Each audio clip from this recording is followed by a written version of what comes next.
Important work in our community is always being done by the Evansville-Vanderburgh County Human Relations Commission. Diane Clements Boyd is back with us. Good morning. Good morning. How are you? I am good, and I'm so glad that you could be with us because I think this work so often that you do goes unsung. So let the audience know what the mission and the call on the Human Relations Commission is. Well, thank you, Angie, again for having me. And the mission of the Human Relations Commission is to promote equal opportunity for all groups on the basis of race, sex, color, religion. We basically have a municipal code that mirrors federal laws, whether it's Title VII of the 1964 Civil Rights Act or Title VIII of the 1968 Civil Rights Act, the Fair Housing Act, or the 1990 American with Disabilities Act, the ADA. So we have elements in our municipal code that mirror all of those laws, as we are an agency that was basically born out of the civil rights movement. And how long has the HRC been active in Evansville-Vanderburgh County?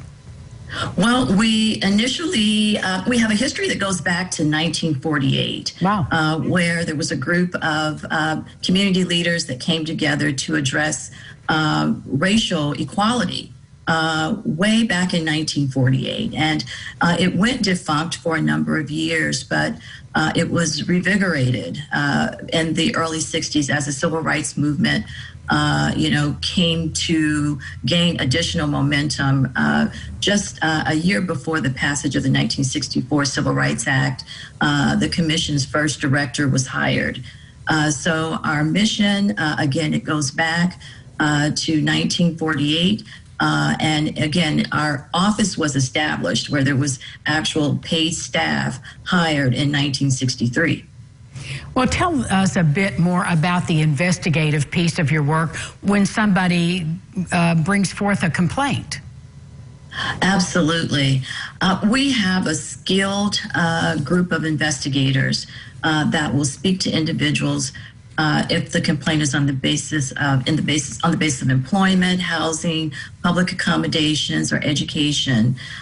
They will speak to those individuals to determine, in fact, if there is elements of a complaint, a prima facie case of discrimination, and then we will contact the respondents to let them know that a complaint has been filed.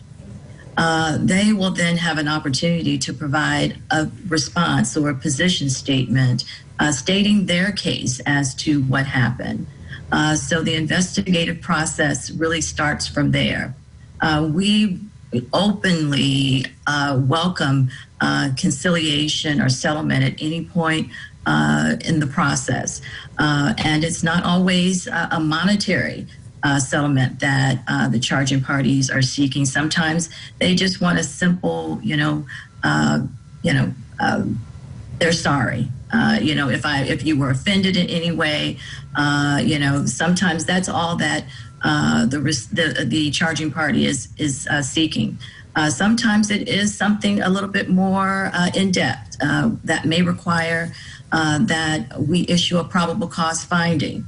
At that point, we will take the matter to a public hearing.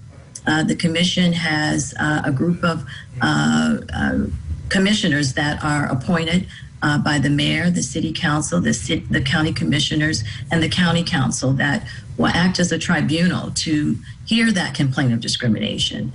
So there are times that we will take a matter or there are probable cause findings on allegations of discrimination. Diane, there's so much to this story, the wonderful and complex work you do.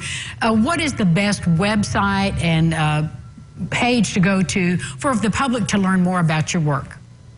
Well, we can be found on the city-county website.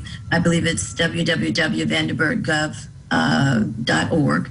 And you can look for the Human Relations Commission, and we do have our page on the city's website.